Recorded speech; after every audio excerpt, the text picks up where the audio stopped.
Yes, people. What is going down? We're live right now. I'm just trying to get so you can see me in camera view. I do apologise for being in the old PJs. I've just literally jumped. Well, not jumped, but I've just got out the shower. So for those of you who don't know, it's the night before DNA. So tomorrow I'm playing DNA Hardcore in Leicester. It's a memorial stream for Billy, so it's getting live streamed and it's getting streamed across the web. You can also attend as a raver as well. So I thought I'd use this opportunity to make a little live stream, if you like, about how I prepare for a gig and what I take to a gig. And hopefully, for those of you who, for example, maybe are an up and coming DJ yourself and just want to know some tips on how you prepare for a gig, how you would prepare for one, to say if you was to get one in the future, which I hope if you are an up and comer, then you, then you'll obviously,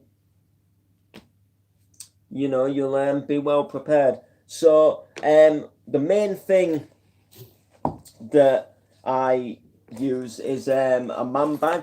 Now these man bags, they're actually really quite a clever thing to take with you because they've got so many little zipped compartment bits, so you can zip stuff up really nice, and it's just a little small bag. It's not too big on the shoulder when you're going into a nightclub, and especially when you're not really going to be taking anything too big, especially a DJ nowadays who obviously isn't a vinyl DJ. You won't be carting all your records, so a little bag like this is just, to me, it's just ideal. So next key thing that I take with me to a gig for DJing is a headphones. So obviously you take your own headphones. The chances are, you can get to a club and someone will say, oh, look, you can borrow my headphones, but a lot of people, and most people, are funny about you wearing their headphones over your head. So if you take your own, it's just common sense, really. Pack your own headphones. These are quite decent headphones for me. Is it Sennheisers? I forget how you pronounce them. But to cut the story short, taking these, you can, you've got your own headphones. They work well. Another key important thing, this is something I learned a valuable lesson with the last DNA. Take your own headphone jack. Because if you don't take your own headphone jack, you're going to be screwed. You can't plug that into a big jack because the sound is just distorted. How I mix like that, I do not know. Now, the next thing on the list is basically if you're a DJ, but you're also an MC as well.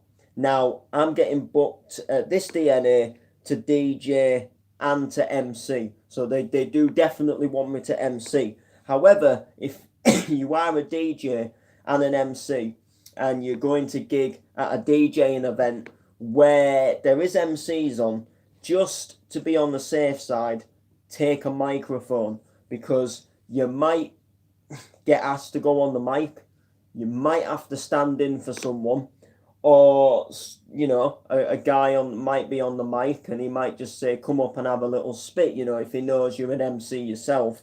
So it's always a good thing to take a microphone with you, and then if you are going to get asked to go on the mic, or if someone's going to say, will you do a bit of micing, will you host my set, bit of Bad Boy 1 2 3, then you've got the mic, and you're not sort of saying, well, can I borrow your mic, and you've got your own. Again, some people can be funny about you using their mic just in case. Some people just don't like you using their mic. So if you've got your own, it's just a bonus. You know, it comes sort of hand in with the headphones. Really, people don't want you wearing their headphones. People don't want you putting your hands and sort of spitting into their microphone and getting, you know, your germs on the top of their mic. So some people some people don't actually sorry some people don't actually want you to use their mic. Let me just grab a drink. Got a nice bit of apple tizer here. Not apple tizer, sorry, like cherryade. So the last thing, probably one of the most important things for a DJ booking is, of course, a USB stick or CDs, depending what the equipment is in the club. Now, a lot of people nowadays, they do just use a USB stick. It's simple, really, isn't it? You know, they use a USB stick because they think, well, you know, it's easier in it than burning onto discs. But some people nowadays still actually do use a disc. Some people like to just burn a few tunes onto a CD. It just works. Do you know what I mean? It's just, you know, something that happens. So I want to talk about USBs for a bit, because there's quite a few things that I like to do. And I actually heard a story about a pretty big DJ who had an issue with his USB stick. And it made me sort of think about, when I go to a gig, you know, what I do to my USB sticks. Now, for those of you who are or who are not aware, a lot of new modern Pioneer kit, you have to analyze tracks through a software called Record Box for the tracks to load properly on the pieces of equipment.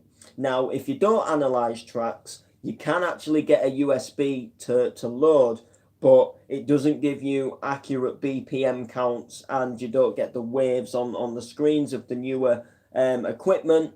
And it also can cause things like USB sticks to crash and corrupt halfway through tracks. So you can be halfway through a track and suddenly the music will just stop. So if you analyze a USB stick, you're going to get that better sound quality on the newer equipment.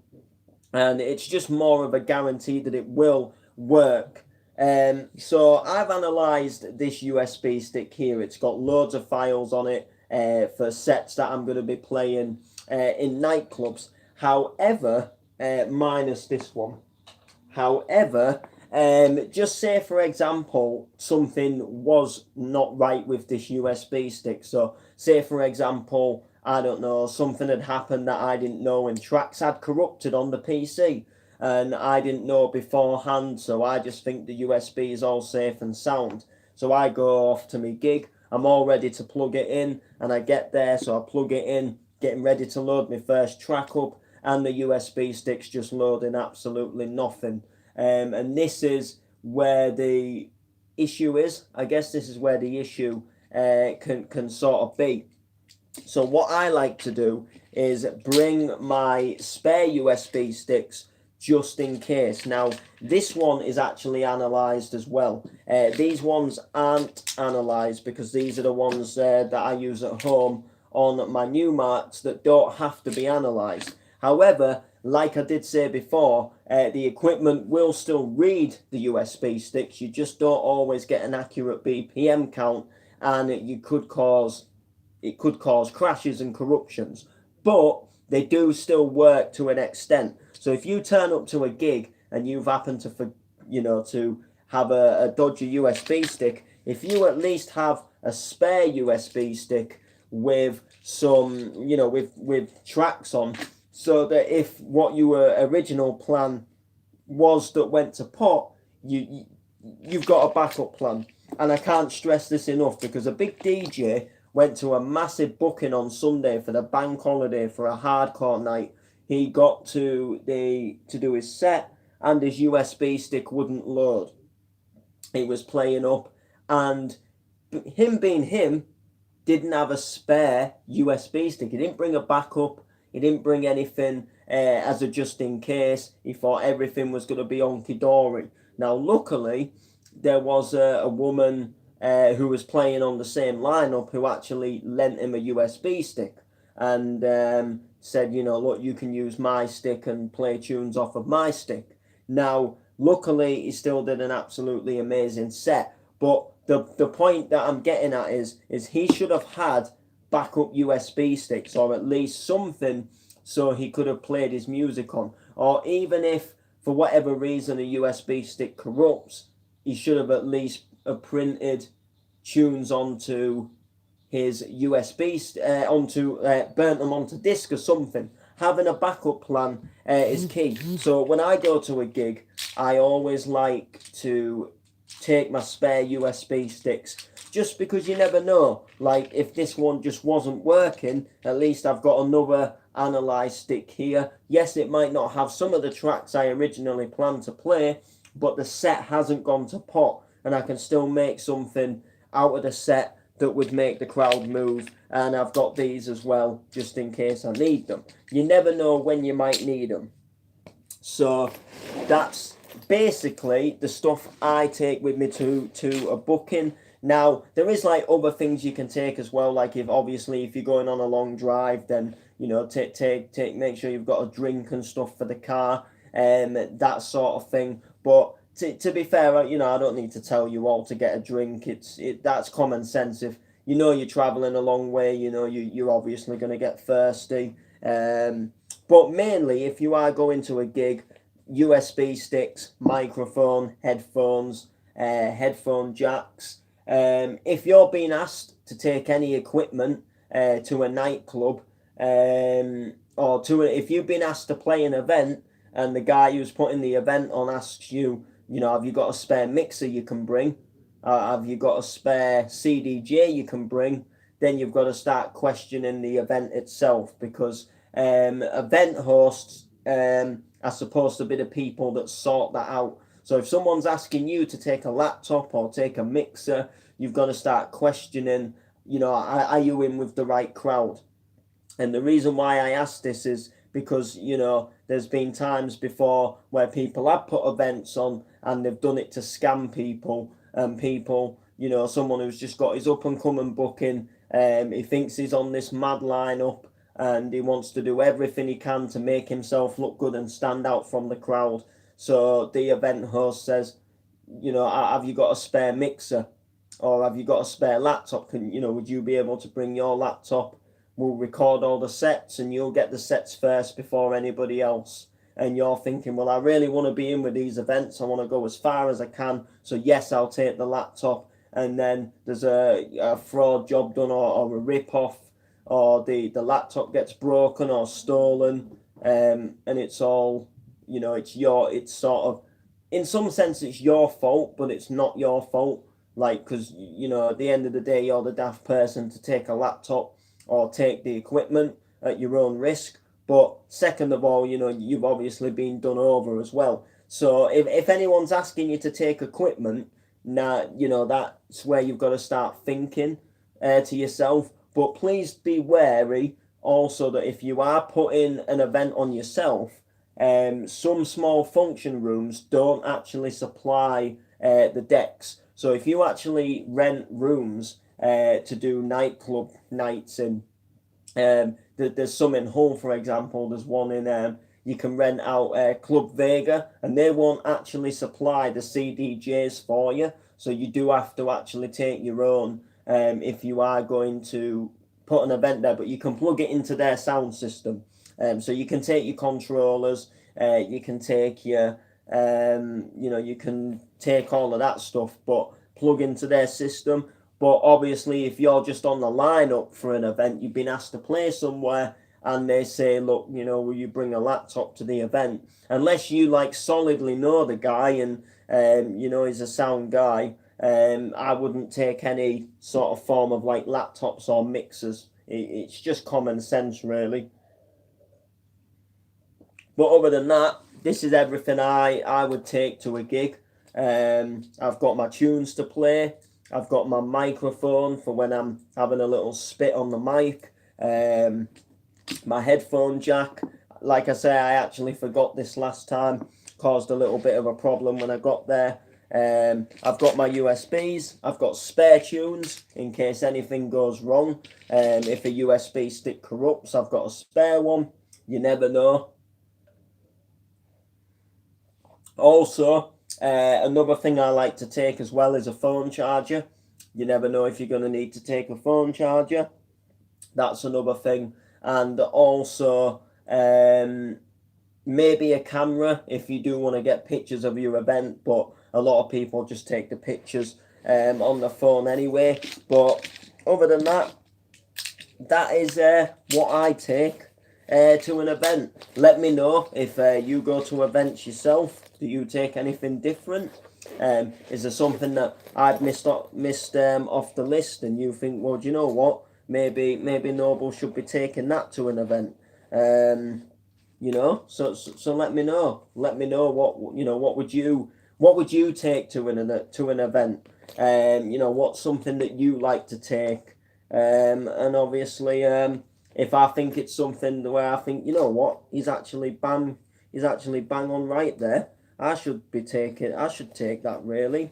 Then obviously, yeah, I'll obviously start taking it.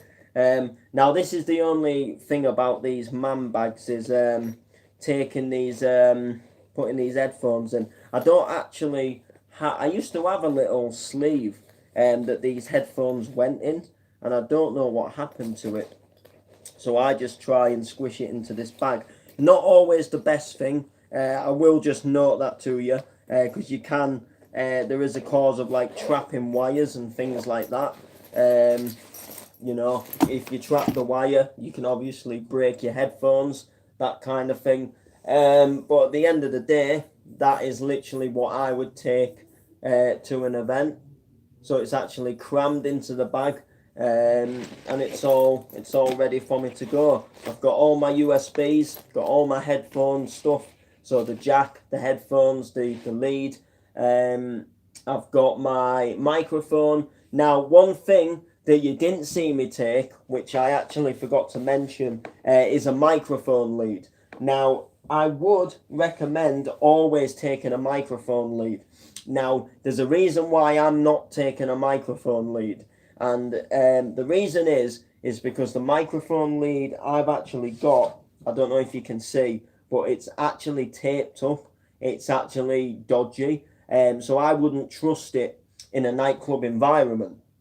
Now, however, I'm going with my good friend to the event. He's driving us down. He's on the mic himself at the event. So he's got a mic lead that he will let me just plug my mic into. But normally, as I forgot to mention earlier, I would take my own mic lead because you never know. You know, again, some people when they have finished on their mic, they like to unplug their lead. They don't like someone else stretching their lead and, you know, maybe causing sort of like kinks in the lead, if you like.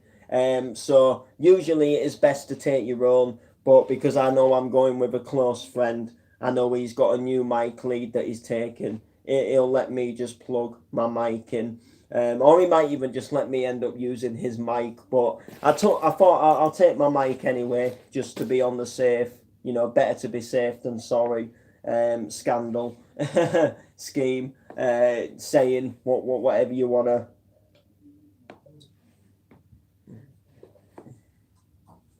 So yeah. Anyway, people, hope that was interesting for you. Hopefully, you've got a little look into what I would take to a booking. So if you do start getting a booking, this is what you can take as well. So like, comment, share, and peace out, people.